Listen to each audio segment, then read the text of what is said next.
let's start with your first car that you did with Hot Wheels Legend and what Jay Leno had to say about you, and then let's go into the redemption vehicle after that. Yeah, the first full commitment I went to go for the Hot Wheels Legends tour was a team transport set. I built 2 cars. I built 2 Izettas. One I call the Pickle Jar, and it's a flatbed truck that hauls a Harley-Davidson-powered flip body funny car that I built out of another Izetta. And my whole idea with that was, and I kind of read it wrong now looking back, but the year before that, a truck had won called Texas Toot. It was a big monster truck, and I thought that Hot Wheels had went outside of the main line for the first time in this competition, and I thought immediately, it just like a lightning bolt hit me, and I like the team transports the best in their line, so that's what I'm going to speak to. I'm going to go out there and build 2 cars and show up with the best I can do. And I knew that that wasn't going to be the best in the world because I build from a scrap pile.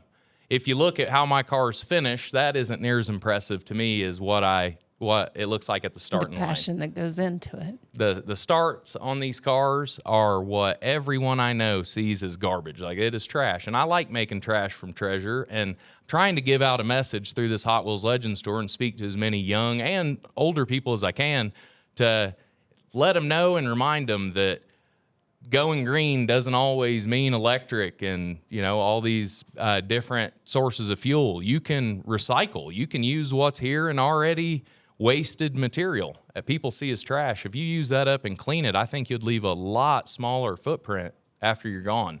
And that's the message I'm trying to push. And this Hot Wheels competition, it sent me that first year to Jay Leno's pick all the way to the grand finale. I came up short. I got Jay Leno's pick in the world in 2023, and everybody was congratulating me and telling me how proud they were. And I was at home looking in the mirror asking, where did I mess up? What have I done wrong? I should have, in my opinion, I should have won that year. I got beat by a Mazda Miata, and it felt about like it would losing a race to a Mazda Miata. It wasn't a great feeling. I'd been around the world, built them cars in 80 days, and built 2 cars by myself in 80 days and showed up with what I thought was make a massive impact, something no one else could sign up for. That second year, I sat down with tears in my eyes right after that finale. Right after the finale the first year, I was like, I'm going to plan out next year right now while I'm upset.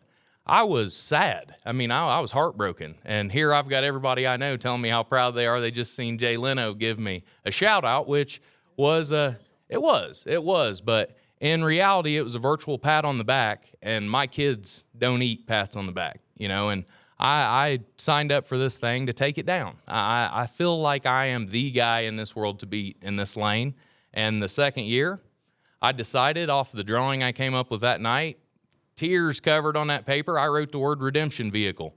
And as soon as I seen that RV, I knew exactly what I had to do. So I was like, I'm going to dream up an Izetta RV, and if I can put together a redemption vehicle out of my trash pile, there ain't nobody in the world that could beat me. And I ended up making it all the way to the finale again. I won in Houston, Texas. I wanted to really make an impact as a Hot Wheels legend in my home state of Indiana.